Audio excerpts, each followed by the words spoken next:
제가 CTI에서 공부하고 있을 때 한 형제님이 그런 말씀을 해주셨습니다. 설교하는 사람은 두 가지에 의해서 통제되어야 되는데, 하나는 성경에 의해서 통제되어야 되고요, 또 하나는 저 벽에 걸린 시계에 의해서 통제되어야 된다고 합니다. 제가 몇 시까지 맞추면 될까요? 정확한 인폼이 없어서 제가 한번. 네, 알겠습니다. 그러면 12시 10분까지 제가 사용하도록 하겠습니다. 방금 읽은 그 본문 말씀에서는 사도 바울이 알고 있는 두 가지를 말해주고 있습니다. 내가 아노니라고 했는데 무엇을 알았나요? 구원에 이르게 할 줄. 분명히 이 구원은 사도 바울이 예수 그리스도의 핏부림을 통해서 제사함을 얻는 그런 구원이 아니라, 사도 바울은 현재 지금 감옥에 갇혀 있습니다. 감옥에 갇혀 있지만 하나님이 그 감옥 속에서 어떠한 방법을 통해서든지 하나님이 그를 구출해 주실 것을 안다고 했습니다. 그러면서 그 구원해 줄 것을 아는데 어떤 것을 통해서 구원해 주시느냐라고 말씀하시면서 두 가지를 말합니다. 너희들의 간구와, 그것은 바로 빌립보 성도들의 기도죠. 그리고 또 하나는 성령의 도우심으로 내 구원에 이르게 할 줄 아는 거로. 사도 바울은 분명히 확신 가운데 있었는데, 본인이 분명히 구원을 받을 것을 확신했는데, 그것은 바로 성도들의 기도와 성령의 도우심. 이것은 아마도 이 말씀은 모든 어려움의 현장 가운데 있는 성도들에게 충분히 적용되는 사실일 것입니다. 실제 저는 선교지에서 여러 가지 어려움들을 만나면서 이 말씀이 얼마나 놀랍게 저를 위로해 주는지 모릅니다. 왜요? 저를 위해서 기도해 주는 성도님들이 계시거든요. 그리고 예수 그리스도의 성령의 도우심으로 하나님 나를 이 어려움 가운데 구출해 주실 것을 확실히 알기 때문에, 하나님이 그런 어려움 가운데서 성도들의 간구와 성령의 도우심으로 여러 번 구출해 주셨습니다. 때론 삶의 끝자락에 서 있는 것처럼 정신을 잃고 며칠간을 헤맬 때도 있었습니다. 때론 병원 구석에서 살 수 있을까라는 희망조차도 생각해 보지 못했을 그런 상황도 겪었지만, 하나님이 그 가운데서 무엇을 통해서 저를 구출해 주셨는가 하면 바로 성도들의 기도와 성령의 도우심으로. 아침에 오는데 이 말씀이 확 눈에 들어오더라고요. 결론은 기도구나 라는 내용이었습니다. 다시 한번 이 말씀을 들어서 성도님께 감사를 드립니다. 성도님들이 특별히 목장별로 그 선교사 형제님들을 기도하고 후원하는 모습을 보면서 마음에 큰 감동과 이런 역사들로 인해서 성도들의 간구와 성령의 도우심으로 수없이 많은 선교사들이 또 위험 가운데서 하나님으로부터 보호받고 있는 사실을 인식하게 되었습니다. 그런데 참 슬프게도 2주 전에는 참 슬픈 소식을 접했습니다. 캄보디아를 제가 다시 들어갔다 왔습니다. 김명섭 자매님의 갑작스러운 소천 소식이었습니다. 사도 바울이 그 다음 절에 말하는 것처럼 사도 바울은 어떤 어려움 가운데서 구출돼서 목숨이 보존되는 것이 그의 궁극적인 목적이 아니었습니다. 살든지 죽든지 내 안에서 그리스도가 존귀되는 것, 이것이 바로 그의 삶의 목표였고 방향이었습니다. 주님이 분명히 그런 어려움 가운데서 구출해 주실 것이지만 구출받는 것 그것 자체가 목표는 아니었다는 것입니다. 하나님이 사도 바울에게 주신 삶의 방향은 사도 바울의 삶 속에서, 사역 속에서 예수 그리스도가 존귀하게 되는 것이었습니다. 김명숙 자매님 소천을 통해서 주님이 존귀함을 얻었습니다. 선교사의 한 명으로서, 또 같은 지역에서 섬기는 사람으로서 한편으로는 참 아쉽고 눈물이 납니다. 그러나 또 한편으로는 부럽습니다. 선교지 현장에서 주님의 부르심을 받았다는 것, 이것이 얼마나 영광스러운 일입니까? 그리고 하늘의 밀이 땅에 떨어져 죽지 아니하면 하늘 그대로 있고 죽으면 많은 열매를 맺으리라라고 말씀하셨습니다. 하늘의 밀이 땅에 떨어져 죽었습니다. 이제 하나님이 그 열매를 거두실 것이라고 믿습니다. 선교지에 제가 캄보디아에 간지 만 14년 9개월, 15년째를 흘러가고 있습니다.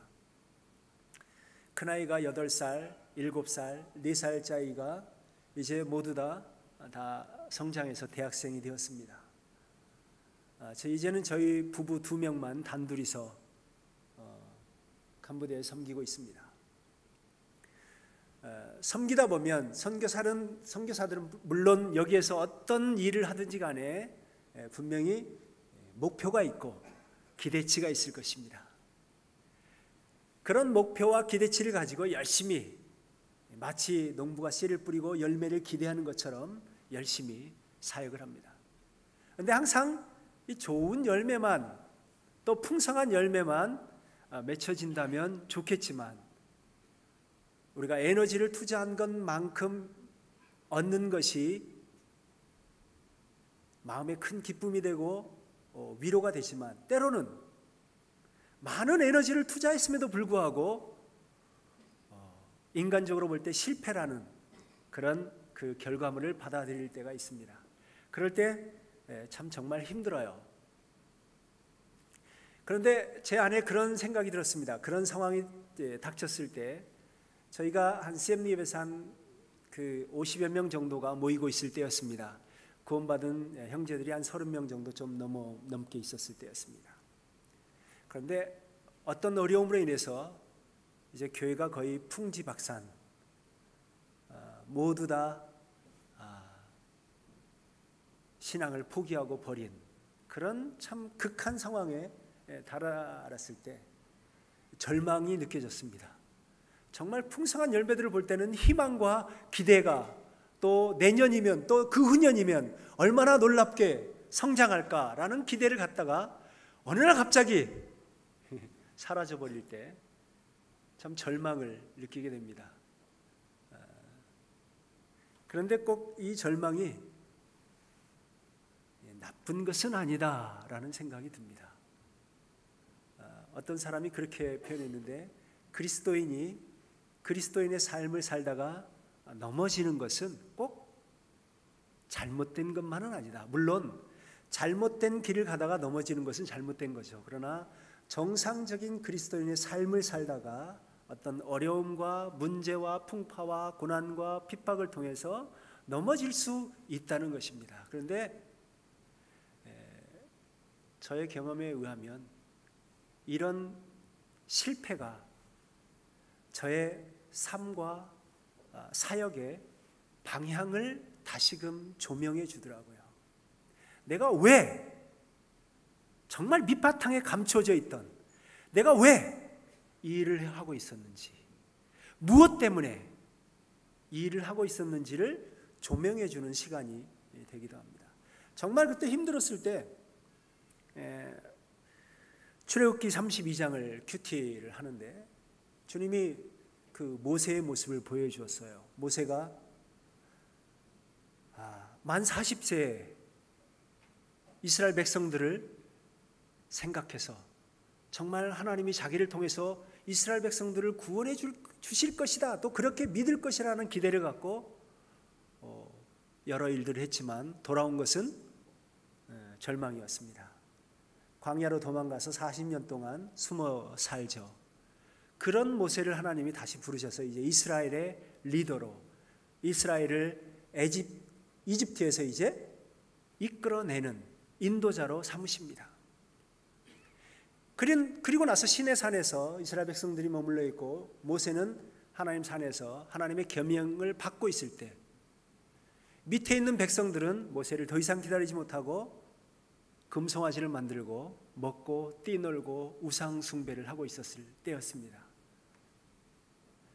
그때 하나님이 모세에게 야 모세야 내 백성이 부패하였다. 너 빨리 내려가라. 내가 이들을 싹 진멸해버리고 하나님 놀라운 파격적인 제안을 모세에게 합니다. 얘네들은 보니까 안 돼. 이제 더 이상 가망이 없어. 그렇게 놀라운 이적과 기사를 베풀었음에도 불구하고 이들은 여전히 하나님을 믿지 못하고 따르지 못하는 이들은 더 이상 소망이 없어. 그러니까 이들을 내가 싹 쓸어버리고 내가 너를 통해서 새로운 나라를 건설하겠다라는 제안이었습니다. 만약 어떤 사람이 저에게 어떤 새로운 제안을 한다면 그 사람의 능력을 볼 거예요. 그 사람이 무엇을 가졌는지, 그 사람이 제안한 이것을 서포트할 수 있는지. 모세도 한번 하나님을 훑어볼 수 있잖아요. 하나님 이런 제안하시는데 하나님 그거 가능하실까? 그 순간 만약에 이 상황 속에서 야 캄보디아 지금 모여있는 이 사람 다 떠난 사람들 얘네들 안 돼. 내가 너를 통해서 새롭게 다시 시작할게 라고 하나님이 저한테 제안하신다면 제가 어떻게 반응했을까요? 아멘! 할렐루야! 이렇게 반응하지 않았겠습니까? 왜요? 나도 포기했는데, 나도 절망했는데 이 사람도 이제 가망이 없을 것처럼 보여서 나도 포기했는데 하나님이 얘네들은 안 돼. 내가 너를 통해서 새롭게 다시 시작할게. 예, 주님. 그렇게 해주십시오. 아멘. 말씀대로 될지어다. 이렇게 했을 것 같았습니다. 근데 모세의 반응은 저와 정반대의 반응을 보였어요. 모세는 하나님이 싹 쓸어버린다고 하니까 안 됩니다 하나님. 안 돼요. 제가 궁금했어요. 왜 그랬을까? 하나님이 포기한 사람 정도면요, 하나님은 전지전능하시잖아요. 그들의 밑바탕 속 내용까지 다 훑어보시고 이제 가능성이 없다고 보신 거예요. 그렇다면 하나님이 보지 못한 이스라엘 백성들을 향한 가능성을 모세는 보고 있었던 것일까? 그런 것 같지는 않아요. 어떻게 하나님이 볼 수 없는 가능성을 모세가 볼 수 있었을까요? 아니, 모세는 하나님보다 더 이스라엘 백성들을 사랑했던 것일까? 그것도 노였어요. 어떻게 모세가 하나님보다 더 이스라엘 백성들을 사랑할 수 있겠습니까? 그렇다면 왜 모세는 예스라고 안 하고 노라고 대답했을까요? 그게 제가 궁금했던 내용이었어요. 하나님이 노라고 했던 이유가 제 머리를 마치 해머로 맞은 듯한 느낌이었습니다. 그것은 모세의 삶과 사역의 방향이 저와 달랐기 때문이었습니다. 저는 성공이라는 어떤 나름대로 기대치를 갖고 그것을 얻기 위해서 달려왔지만 모세는 성공을 향해서 달려가는 사람이 아니었어요. 만약에 성공을 향해서 달려갔으면 예스라고 해야죠. 전지전능하신 분이 새롭게 다시 시작하시겠다고 하는데 예스라고 해야죠. 근데 모세는 기대치, 성공을 위해서 달려가는 것이 아니라 하나님의 이름의 영광을 위해서 달려갔습니다. 그러니까 어떻게 해요? 만약 하나님이 이스라엘 백성들을 진멸하시면 하나님의 이름에 욕이 되기 때문에 그렇게 하시면 안 된다고 말린 것이었습니다. 제가 실패를 통해서 발견할 수 있는 제 삶과 사역의 잘못된 방향을 볼 수 있었습니다. 사도 바울도 그렇게 말합니다. 내 안에서 그리스도가 존귀하게 되는 것이 그의 삶의 최고의 가치였습니다. 죽고 사는 것 문제가 아니었어요. 분명히 그러나 알고 있었지만 하나님이 그 가운데서 자기를 구원해 주실 것을, 성도들의 기도와 성령의 도우심으로 구출해 주실 것을 알고 있었지만, 그러나 그것 자체가 목표가 아니었어요.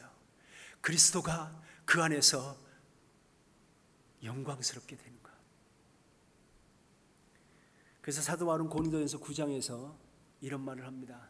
내가 다름질하기를 향방 없이 아니했다.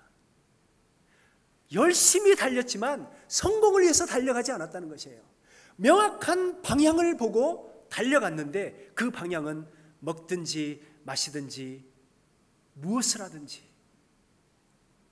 모든 삶과 사역 속에서 하나님의 영광이라는 타겟을 향해서 그 방향을 바라보고 달려갔다는 것입니다.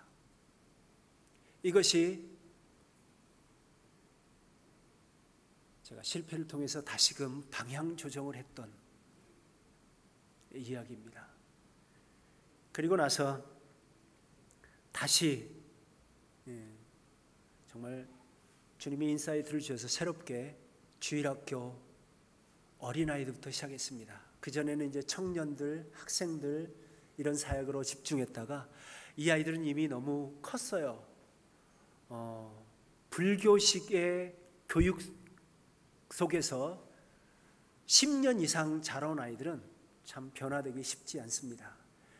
그래서 이제 8살 이전의 아이들을, 그 아이들에게 하얀 백지처럼 아무것도 더럽혀져 있지 않는 이런 아이들에게 이제 예수 그리스도가 구세주이고 하나님이 온 우주 만물을 창조하신 창조주인 것을 그 마음 가운데 심어주기 시작하는 사역을 했습니다.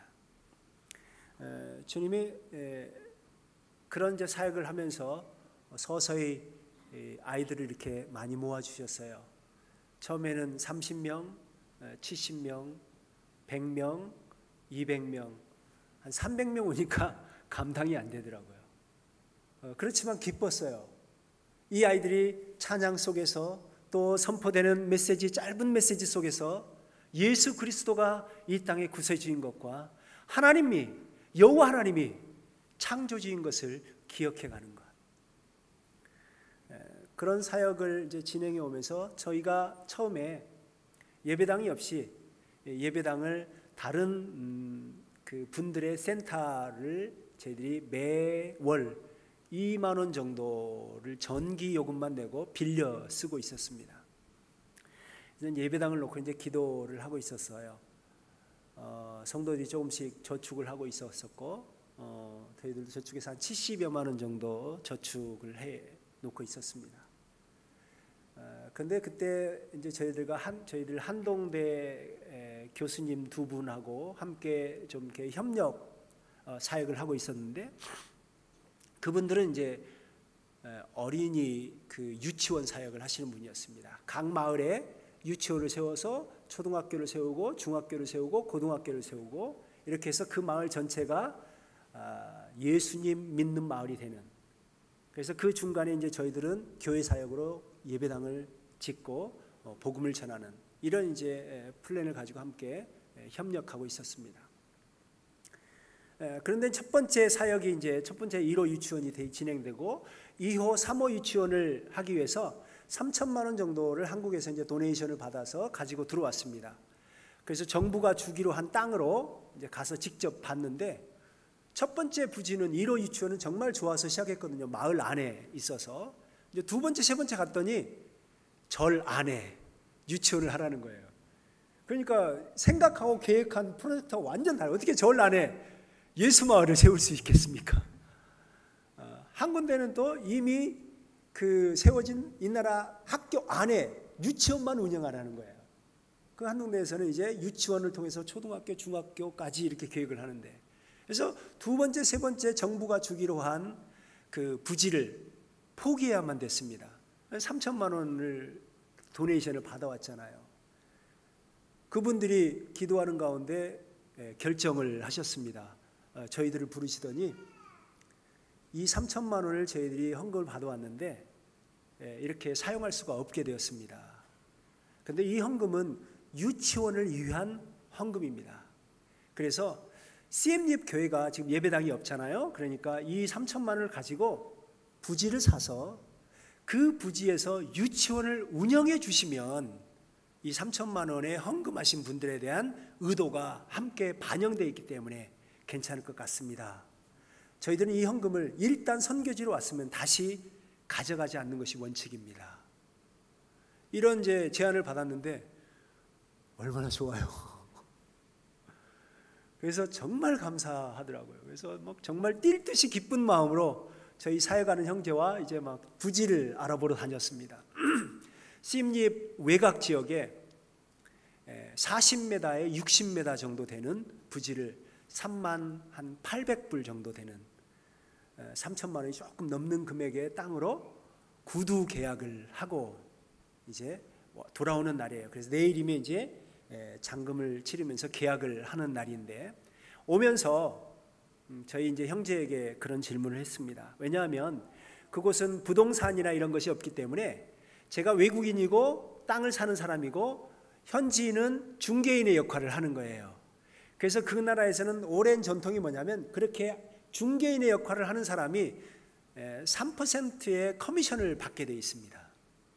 그래서 이제 이 형제가 커미션을 3만 불이니까 한 8,900불 정도, 100만 원 정도의 그 커미션을 받는 거죠. 그래서 저는 형제가 이제 커미션을 받으면 형제 커미션 받으면 어떻게 쓸래? 이렇게 물어봤어요. 어떤 기대를 갖고 물어봤을까요? 그 전에 이미 밑바탕을 깔아놨어요. 왜냐하면 야 우리가 땅만 사면 뭐하냐. 이제 집을 지어야 되는데 허다못해 텐트라도 쳐야 되는데 지금 우리가 가진 게 없지 않느냐. 다 쏟아부어서 이제 땅 샀는데 텐트라도 쳐야 되는데 그래서 저희가 여기서 다 한국에서 전세비를 다 계산하고 남은 돈으로 그곳에 이제 갔을 때 첫 그 형제 우리 사역하는 형제 이름으로 땅을 하나 샀습니다. 10m 아주 작은 땅이에요. 300만 원 주고 샀습니다. 그리고 그때 이제 그 예배당을 짓기 위해서 형제가 팔기로 했어요. 그래서 곱하기 2가 돼서 700만 원 정도가 됐어요. 그 땅이. 그래서 7,000불은 정도 있는 거죠. 근데 7,000불은 좀 부족해요. 그래서 이제 이런 과정들을 다 이제 서로 교제하고 나서 이제 형제한테 물어본 거거든요. 형제 커미션 받으면 뭐 할래? 그랬더니 두 번도 망설이지 않고 오토바이 살 거예요 그러는 거예요. 저는 기대하고 물어봤는데 뭘 기대했냐고요? 헌금해야죠. 그걸 기대했는데 이 형제는 오토바이 살 거예요 그러는 거예요. 물론 이 형제가 타고 다니는 오토바이는 한 20년 이상 된 낡은 오토바이였어요. 매번 고장이 나고 신방하고 전도할 때마다 정말 어려움을 주는 오토바이였습니다. 오토바이를 사야만 돼요. 근데 적어도 지금 이 타이밍은 이 돈으로 오토바이를 살 타이밍은 아니었어요. 돌아오면서 내내 생각했습니다. 예배당을 선교지에서 짓는 것, 예배당은 우리 사역하는 형제거든요. 현지인들의 사역이 아니구나. 이건 그냥 선교사의 사역이구나. 이들은 이렇게 생각한 것이었어요. 우리의 사역, 그 현지인 형제들이 우리의 사역이 아니고 당신들의 사역이 이렇게 된 거예요. 제가 그런 상황들을 보면서 마음에 고민이 되었습니다. 어떻게 해야 될까? 저와 함께 동역을 했던 우리 조동현과 함께 고민하면서 만약에 이 상황 속에서 이것을 계속 진행해서 땅을 산다면 물론 땅을 살 수 있는데 그리고 그만큼 3천만 원을 헌금을 받을 수 있는데 그렇다면 앞으로 이 캄보디아 형제 자매들이 여전히 무슨 일을 하든지 선교사의 사역이 되고 본인들의 사역이 되지 않을 수 있는 그런 가능성들을 남겨두고 또 이 형제의 믿음이 정말 하나님만을 바라보고 하나님께 모든 것을 헌신하는 그런 사역자로서 본이 되는 삶이 될 수 있을까라는 어려움이 들기 시작했습니다. 고민하고 결정을 했어요. 3천만 원을 포기하기로 했습니다. 3천만 원을 다시 돌려드렸어요. 저희들은 아직 이 3천만 원을 받을 만한 자격이 없는 것 같습니다. 이런 일들이 있었고, 저희들은 이것이 선교사의 사역이 아닌 현지인 형제들의 사역 가운데 선교사들은 서포터로, 돕는 자로 있기를 원했는데 그렇게 되지 못한 것 같습니다. 하고 이제 3천만 원을 돌려드렸습니다. 다음 날 예배당 부지를 계약하기 위해서 가야 되는데 안 가잖아요. 안 가니까 이 형제가 이제 물어봐요. 왜 안 가요? 이런 일들 때문에 우리는 3천만 원을 포기했다. 형제가 3천만 원보다 더 귀하다. 형제가 변화되기 시작했어요. 생각해 보세요. 선교사가 3천만 원 포기하면서 형제가 3천만 원보다 더 귀해. 내 평생에 그런 헌금 받아본 적이 없어. 또 앞으로도 받아보기 힘들 거야. 그렇지만 형제의 믿음을 위해서, 형제를 위해서 포기한 거야. 그 형제도 울고 함께 울면서 자기도 왜 그런 대답을 했는지 집에 와서 후회했노라고. 후회했으면 빨리 와서 얘기해야지. 그렇게 해서 이제 저희가 살 예배당 부지를 포기했습니다. 근데 부지가 너무 좋잖아요. 그러니까 이제 한동대 측에서 그러면 우리가 사겠다고 해서 그분들이 사셨습니다. 그러고 나서 이제 그분들이 유치원을 지을 때 제가 그 공사를 다 맡아서 도와줬어요. 그리고 대신에 그 유치원에서 저희들이 예배 드릴 수 있도록 허락해달라고. 왜냐하면 유치원은 주일날 안 하니까. 그래서 이제 저희들이 그 유치원을 이제 짓고, 거기다가 유치원을 짓고 예배당을 그 유치원 1층으로 이제 하고 있었습니다. 딱 2년이 지났을 때예요. 그분들이 귀찮아서였는지 한번 또 이런 그 제안을 하시는 거예요. 경북 함성교회에 나환자 교회가 있는데 선교지 예배당 헌당을 위해서 나환자들이 돼지를 키우면서 정말 모아서 모은 돈 6천만 원을 선교지에 헌금을 하셨다는 것입니다. 그 헌금을 이제 한동대 김학철 교수님이 이렇게 받아서 오시면서 여러 번 그분들을 설득하셨대요. 우리는 예배당 건축하는 사역이 아니고 유치원을 짓는 거니까 이 헌금을 유치원 짓는 데 쓰면 안 됩니까? 라고 몇 번을 물어봤더니 그거 성도님들과 또 목사님들 안 됩니다. 이건 반드시 선교지 예배당을 지어야 됩니다. 그래서 그분들이 딱 생각하신 게 CM립 교회가 생각나신 거예요. CM립 교회가 우리 유치원에서 예배를 드리잖아요. 그러니까 이분들한테 도네이션을 하면 되겠다 해서 저희들한테 6천만 원 가지고 예배당을 지을 거냐? 어디예요? 그곳에.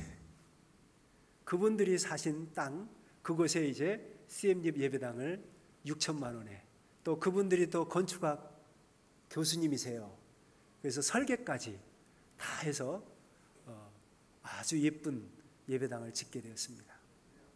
2년 만에 주님이 곱하기 2를 해주시더라고요. 형제와 제가 참 놀라운 걸 배웠습니다. 옳은 결정을 하기 위해서 우리가 포기할 때는 하나님이 정말 놀라운 것으로 갚아주십니다. 옳은 결정을 하기 위해서 우리가 포기할 때 손해보는 것처럼 느끼지만 정말 그때는 쉽지 않았거든요. 선교사가 기껏해야 매달 100만 원 받는, 정말 빠듯하게 살아가는 그 성에서 3천만 원이에요. 그것도 어떤 조건을 어떤 이런 것도 제시하지 않고 저희들에게 딱 맞는 헌금이었습니다. 그런데 하나님이 양심 가운데 이것은 아니야 라고 말씀해 주셨을 때 포기했는데 하나님이 2년 만에 놀랍게 응답해 주셨어요. 그래서 CMF 교회는 점점 건강하게 자라가고 있었습니다. 정말 주님이 축복해 주셔서 주일학교 교사만 저까지 포함해서 32명. 정말 기뻤어요. 모든 이제 형제자매들이 주일학교를 섬기면서 주일학교 아이들이 점점 커가면서 이제 구원받게 되고, 지금은 이제 어린이 코맹이 그 코 올리던 이런 아이들이 지금 이제 기둥 같은 일꾼으로 세워져 있습니다. 2008년도, 2007년도에 제가 그 너무 많은 에너지를 소비했던 것 같아요. 그래서 이제 심하게 아파서 정신을 잃은 상태로 한 일주일 정도 병원을 입원하고 결국은 한국에 와서 치료를 받고 이제 다시 재활을 한 1년 정도 하고 이제 겨우 1년 뒤에 이제 정신을 좀 차리고 다시 선교지로 이제 들어갔습니다. 선교지 들어갔는데 저희 아이들이 다닌 학교가 없어졌어요. 중국 학교를 다녔는데, 왜냐하면 중국 학교는 1년에 3만 원만 내면 돼요. 학비가 저렴하고, 또 하나는 그 캄보디아 학교는 다 불교 학교이기 때문에 불교 교육이 따라옵니다. 그래서 그런 부분이 좀 정말 어려웠는데 중국 학교는 그런 게 없어요. 근데 중국인 학교가 없어졌어요. 그래서 아이들이 이제 중학교 입학을 해야 되는 어려운 상황 가운데 있었을 때 한 1년 정도 큰 아이는 학교를 못 다니고 헤매고, 결국은 이제 저희들이 프놈펜으로, 수도인 프놈펜으로 이주하기로 했습니다. 프놈펜으로 이주하고 저는 CM리에 있으면서 왔다 갔다 했습니다. 근데 주님이 제 마음 가운데 프놈펜 개척을 소원을 주셨어요. 그리고 그 개척을 기도했고 주님이 선하게 인도해 주셔서 프놈펜에 이제 개척을 시작했습니다. 그때 주님이 제게 약속으로 주신 말씀이, 내가 너의 갈 길을 가르쳐 보이고 주목하여 훈계하리로다. 너희는 말과 노새처럼 되지 말지어다. 그들은 자갈과 굴레로 단속하지 아니하면 내게로 가까이 오지 않는다라는 말씀이었습니다. 시편 32편 말씀인데 주님 이 말씀을 제게 약속의 말씀을 주셨어요. 내가 너의 갈 길을 가르쳐 보이고, 지금 잘 돼가고 있는 사역지를 떠나서 속된 말로 맨 땅에 헤딩하는 이런 일들은 웬 고생이야. 이제 조금 고생을 조금 이제 뒤로 하고 정말 이제 집중적으로 양육하고 훈련해서 모임을 견고케 하는 사역이 필요한데, 다시금 이제 씨를 뿌리고 하는 정말 힘든 고된 사역을 다시 시작해야 되는 그 가운데 하나님이 그런 약속의 말씀을 주신 거예요. 근데 참 놀라웠던 것은 이 말씀을 킹제임스 버전으로 이렇게 읽으면서 더 마음에 감동이 있었어요. 킹제임스 버전에서는 이렇게 번역하고 있더라고요. 내가 너의 갈 길을 가르쳐 보이고 내 눈으로 너를 인도하겠다. 하나님의 눈으로 내 삶을 인도해 가시겠다는 거예요. 내 눈은 지금 현재, 그리고 이미 본 것만 기억하고 현재만을 볼 수 있는데, 이 현재 너머에 있을 일들은 볼 수가 없죠. 근데 하나님의 눈은 과거, 현재, 미래를 꿰뚫는 그런 하나님의 시각으로 내 삶을 인도해 가시겠다는 거예요. 믿을만 하지 않습니까? 만약에 하나님의 관점으로, 하나님의 눈으로 주식 투자한다면 어떻게 될까요? 여기서 주식 투자해서 돈을 못 번 사람들은 바보일 겁니다. 만약에 하나님의 눈으로 주식을 투자해서 한다면 내일, 한 달 뒤에 무엇이 가장 큰 폭으로 오를 것을 아는데 그것처럼 쉬운 게 어디 있어요? 그런데요, 하나님의 눈으로 내 삶을 이끌어 가시겠다는 거예요. 이것만큼 제 마음 가운데 큰 확신이 없었어요. 그렇기 때문에 조금 힘들고 어렵지만 그 길을 단마음으로 선택하면서 걸어갈 수 있었습니다. 그 말씀을 묵상하면서 제 마음 가운데 격려가 되는 것이 모세였습니다. 모세가 장인을 만나고 난 뒤에 엄청 기뻐해요. 광야에서. 왜냐하면 자기는 기껏해야 40년 동안 광야를 걸었는데 장인은 일평생 동안 광야를 걸어서 자기보다 3배나 많은 지식, 정보를 갖고 있었어요. 어디에 가면 오아시스가 있고, 어디에 가면 어려움이 있고, 어디에 가면 위험에 닥칠 수 있는, 이런 모든 것을 정말 내비게이션처럼 다 꿰뚫고 있는 사람이 장인이었어요. 장인을 보자마자 너무 좋아합니다. 그리고 하는 말이 당신이 우리의 눈이 되리이다 그래요. 당신이 우리의 눈이 될 것입니다. 그런데 하나님이 그것을 허락하지 않아요. 왜요? 하나님이 모세의 눈이 될 것이기 때문에. 결국 하나님이 모세의 눈이 되어서 광야를 인도하셨습니다. 프롬펜에서 개척을 하면서 1년 뒤에 김한시 형제님이 저에게 요청을 하셨습니다. 은퇴를, 건강이 안 좋으면서 은퇴를 하시면서 벙트로바 교회를 좀 맡아주라 라는 부탁을 하셨고, 한 1년 정도 저희들이 함께 기도하면서 주님의 뜻을 분별했고, 1년 뒤에 개척했던 모임을 벙트로바 교회와 연합하면서 이제 벙트로바 교회를 책임지고 맡게 되었습니다. 지금까지 벙트로바 교회에서 저는 주님을 섬기고 있습니다. 벙트로바 교회를 섬기면서 주님이 교훈해 주신 말씀 한 가지 더 나누고 그 선교 보고를 PPT를 이용해서 하겠습니다.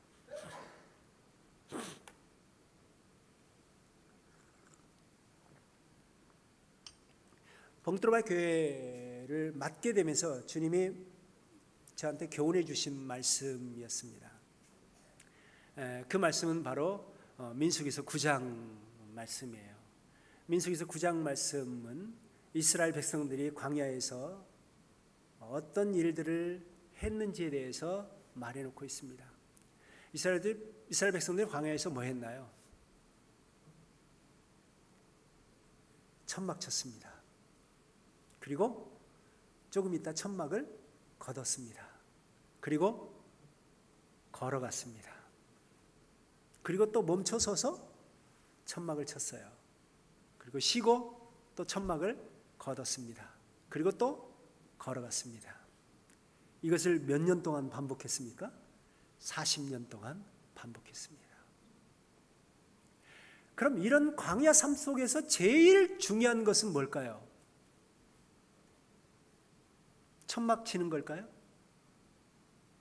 천막 걷는 걸까요? 먹는 걸까요? 오아시스를 찾아가는 것일까요? 뭐가 이 광야에서 가장 중요한 것일까요? 이 광야에서 얼마나 빨리 광야를 통과하는 것이 중요하지 않았습니다. 또 얼마나 멀리 가는 것이 중요하지 않았습니다.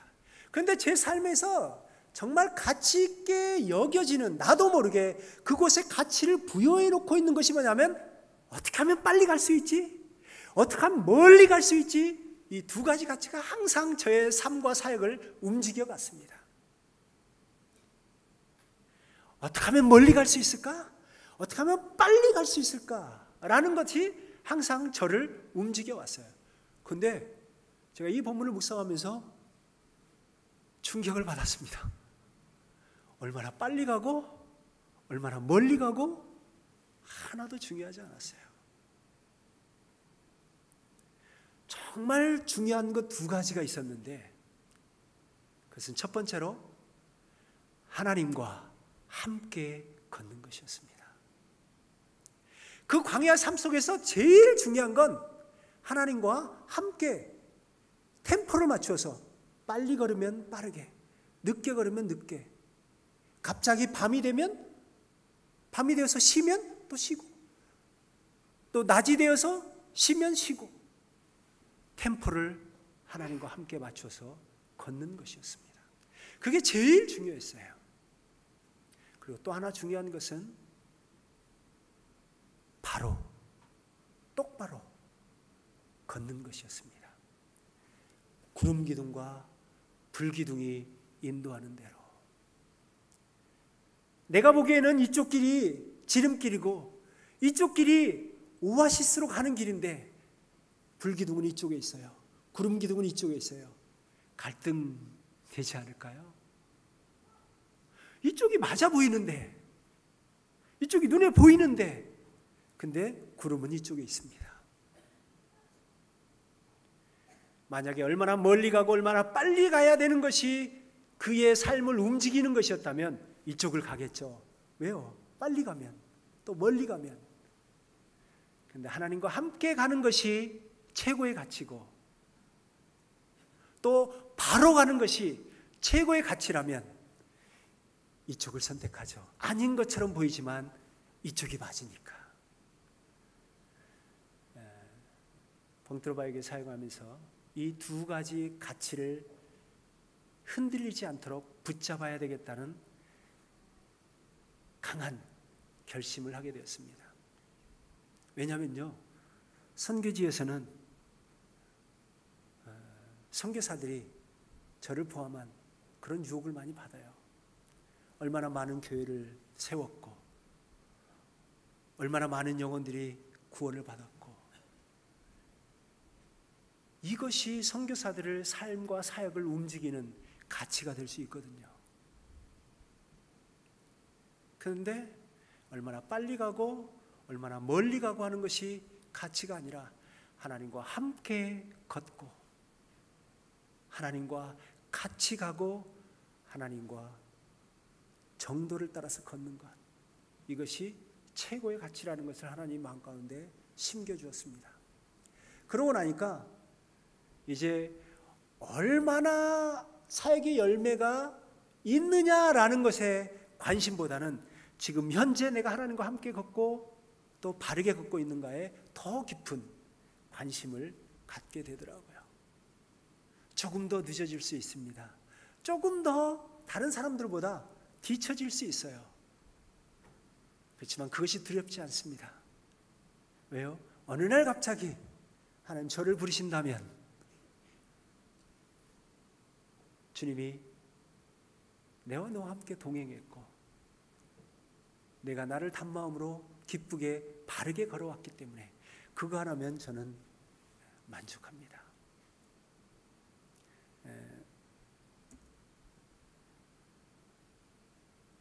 캄보디아 프놈펜은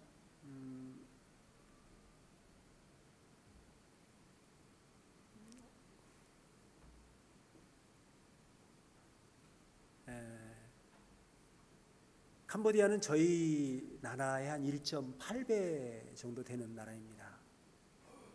조금 크죠. 2배 가까이 큽니다. 그리고 98%가 불교도입니다. 그렇기 때문에 어렸을 때부터 이 불교적인 영향권 아래서 자라가요. 코올릭의 아이들이 겨우 걸음마를 배우면서 배우는 게 뭔 줄 아십니까? 스님에게 예를 표하는 걸 배워요. 우리 옛날에 보았던 것처럼 스님들이 시주를 하러 다니는데 캄보디아의 시주 환경은 너무나 자연스러운 또 너무나 많은 그런 모습들인데 아이들이 태어나서부터 배우는 것이 그런 모습을 배웁니다. 1년 내내 따뜻한 평균 기온이 28도에서 29도인 아주 따뜻한 나라입니다. 좋은 풍경 또 파릇한 아주 좋은 환경들을 갖고 사람들도 천진난만합니다. 왜냐하면 행복 지수가 우리보다 높아요. 가난한데 행복 지수가 우리보다 높아요. 먹을 게 없는데 행복해요. 그래서 우리나라 사람들은 나이 드신 분들이 캄보디아 와서 많이 웁니다. 왜냐하면 우리가 어렸을 때 60년대, 70년대를 지나오신 분들은 그런 광경을 읽을 수 있거든요. 그건 보면서 겹쳐져요. 그래서 애잔한 마음이 있고 슬픈데 이 아이들은 행복합니다. 저희 교회 뒤의 모습인데요. 봉투르박 교회 뒤편으로 일명 똥천이 흐르고 있습니다. 캄보디아에서는 그 폐수를 그냥 버립니다. 그래서 집안에 있는 온갖 폐수들이 그냥 그 시내로 흘러가서 저희 그 예배당 앞으로 이렇게 흘러 지나갑니다. 우기 때 비가 오고 그러면 아주 향기로운 냄새가 많이 납니다. 참 살만합니다. 그런데 이제 정부가 한 7%, 8% 성장을 하면서 이 지역을 이제 개발을 하고 있어요. 아마도 덮으려고 할 것 같습니다. 그러니까 이제 주변에 저렇게 판자로 집을 짓고 사는 가난한 사람들을 협상해서 외곽으로 내보내고 있는데, 가난한 사람들의 특징이 아이를 많이 낳아요. 그래서 보통 7명, 8명 뭐 줄줄이 낳습니다. 이런 아이들이 다 우리 주일학교 대상자예요. 근데 이런 아이들이 이제 한 70%가량이 정부와 협상을 하고 떠났습니다. 지금 남는 사람은 30%가량 남아있는데 끝까지 한번 버텨보자 하는 사람들입니다. 그러니까 이제 저희들이 그 당하는 어려움 가운데 하나가 뭐냐면 주일학교 아이들의 수가 줄어갑니다. 이사를 가도 너무 멀리 가요. 왜냐하면 근처에 땅값은 비싸니까 정부가 정말 10km 이상 떨어진 먼 곳에 부지를 내주고 이사를 시키기 때문에 그렇습니다.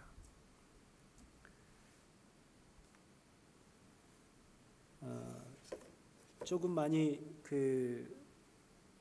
더럽혀진 모습들인데요. 이제 정부가 이것을 정비하고 있습니다.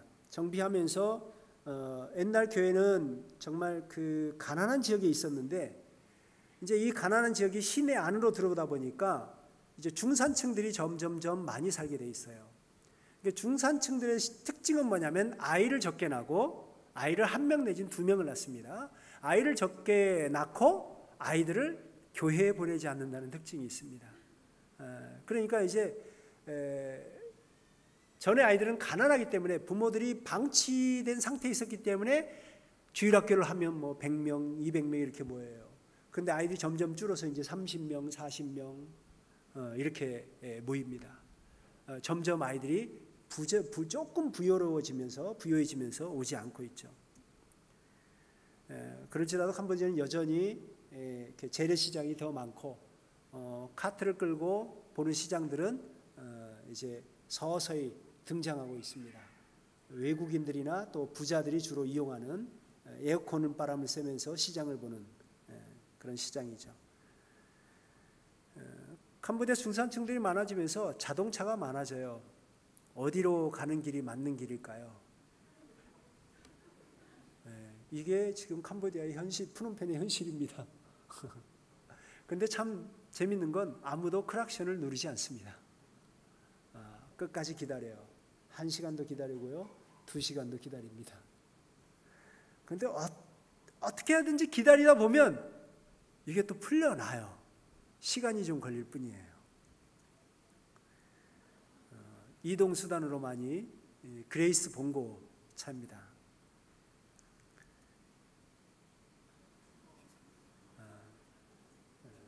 전에 저도 이 닛산 픽업을 가지고 있었는데 축구 교실할 때 여기에 보통 30명, 40명이 탑니다.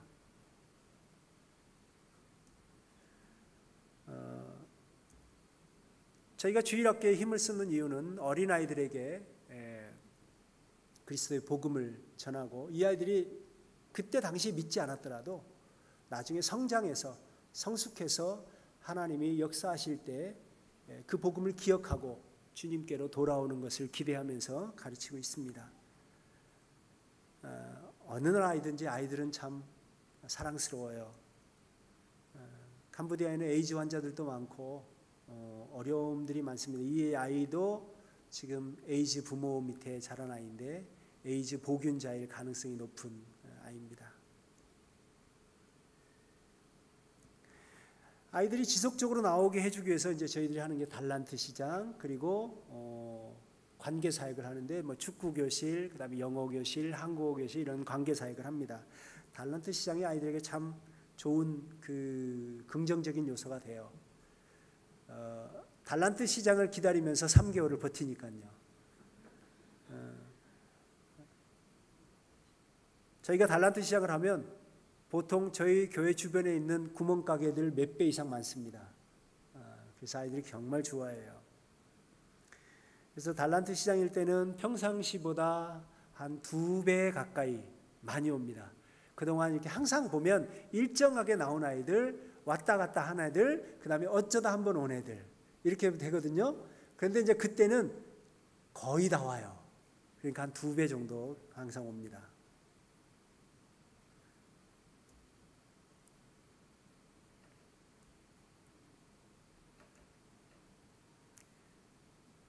달란트 시장이 때 되면 이제 온 교회 식구들이 다 모여서 아이들에게 물건을 팝니다. 그리고 나서 그 달란트 시장을 이제 하기 전에 약간 짧은 찬양과 집회를 좀 갖고 하는데 평상시 이렇게 모이는 건 아니고요. 달란트 시장 때 이렇게 옵니다.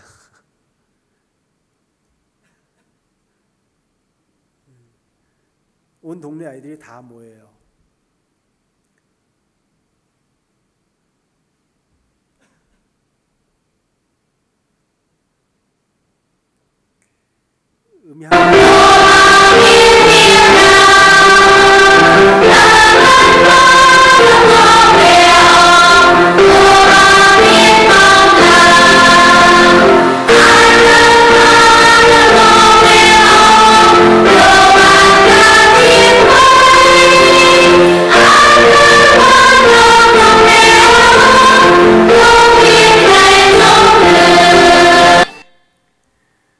그 다음으로 저희들이 이제 관계 사역을 하는 게 유소년 축구 교실입니다. 아이들이 축구를 굉장히 좋아해요. 캄보디아는.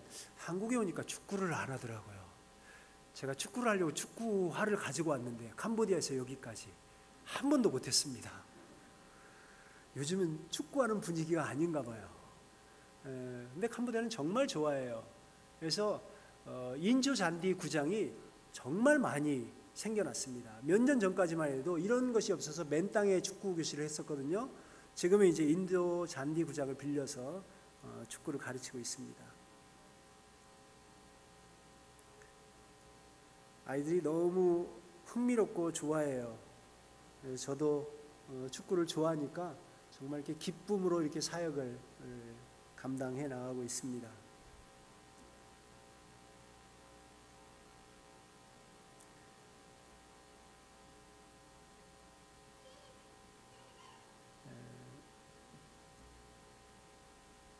축구 교실을 하다 보니까 이제 어린 아이들과 조금 더 친밀해져요. 그 주일학교 시간에만 만나는 것이 아니라 이제 축구를 통해서 개인적으로 만나니까 아이들과 더 친밀해지고 일단 아이들이 더 친숙하게 따라요. 더 가까워진 거죠. 근데 이것이 결국은 아이들이 예수님께 마음을 오픈하는 브릿지 역할을 해주더라고요.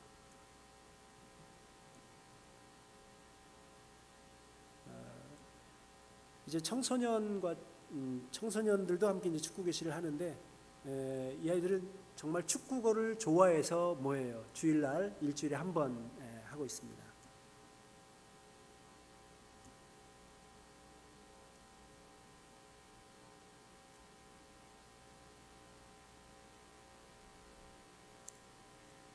그래서 이런 축구 교실이 조금 더 활발하게 되기 위해서 저희들이 이제 그 1년에 한 4번 정도 축구 대회가 있어요.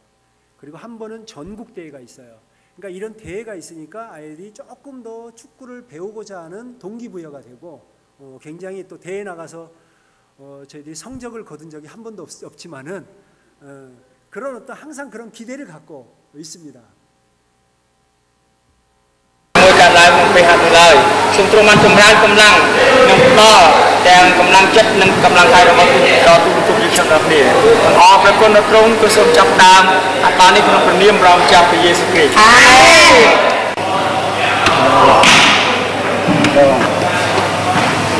Con bon hả? Bon ấy. Left mối bò tới bò left tí bó cho nguyên tài một đò nhé bò con móc tiếp bò đây đó vô lục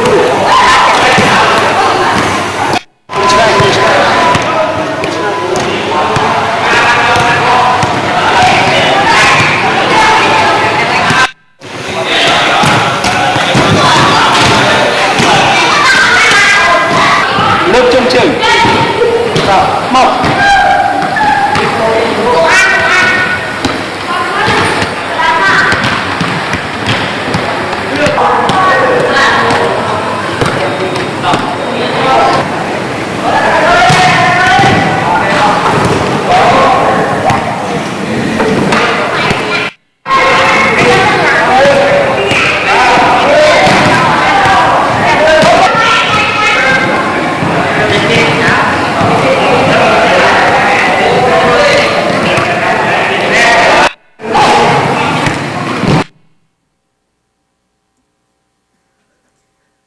그 다음은 이제 관계사역의 영어 교실이 있는데 주변에 이제 아이들이 뭐 그래도 대체적으로 이 영어 교실은 흥미 있어해요.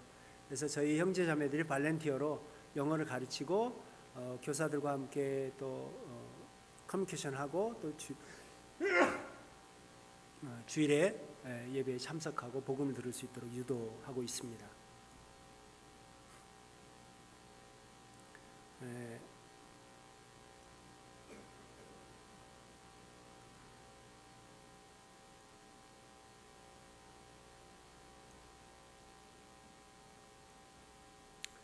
저희들이 관계사역 중에 하나가 이제 한국어 교실. 한국어 교실은 캄보디아 사람들이 한국어에 관심이 높습니다.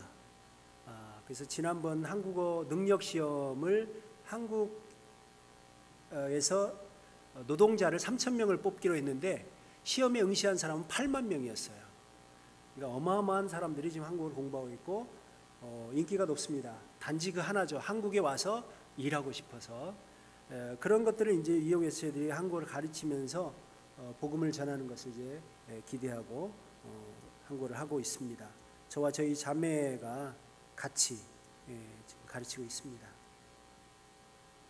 저희 봉트로바이 교회 모습인데요. 저희 이제 전임으로 헌신한 우리 나타나 형제입니다. 형제를 위해서 기도해 주십시오. 31인데 아직 미혼입니다. 최근에 교제하고 있는 그 자매가 소천했어요.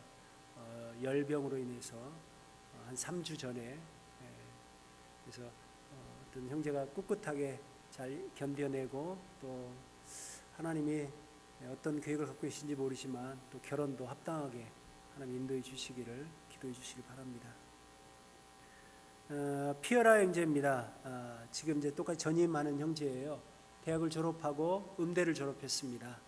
형제가 전임하고 나서 이제 훈련을 받으면서 은사가 많이 드러나요. 특히 이제 복음 전도, 그다음에 설교 가르치는 은사가 있는 것 같아요. 그래서 형제가 더 깊이 헌신되어지고 또 결혼을 또 인도해 주셔서 캄보디아의 기둥 같은 일꾼을 세워질 수 있도록 기도해 주시기 바랍니다. 지금 이 두 형제가 전임 하면서 저랑 함께 돕고 있습니다. 저희들이 한 20여 명 정도가 함께 기숙사에서 저희 예배당에서 공동체로 살아갑니다. 그래서 이제 나이 드신 분들과 애들은 제외하고 청년들은 일주일에 2번 저랑 함께 성경 공부를 합니다. 그래서 이 아이들이 이제 영적으로 계속 자라가서 교회 기둥 같은 일꾼이 되는 게 목표고, 또한 성경 공부는 이제 복음 성경 공부인데, 왜냐하면 성도들이 대부분입니다. 함께 사는 형제 자매님들이 대부분인데 구도자들도 있어요. 청년들만, 대학생들 중에 시골에서 와서 푸놈펜에서 학교를 다니는데 머물 곳이 없는 아이들에게 머물 곳을 제공해주고 저랑 같이 이제 성경을 공부하는 것을 이렇게 조건을 갖고 머물 곳을 제공해주고 있습니다. 그래서 남자 대학생, 여자 대학생들은 예수를 믿지 않는 아이들입니다. 이 아이들이 또 교회에 와서 복음을 듣고 거듭남으로 말미암아서 캄보디아 또 봉트로바이 교회가 그 교회에서 기둥 같은 일꾼으로 살아갈 수 있도록 기도를 부탁을 드립니다.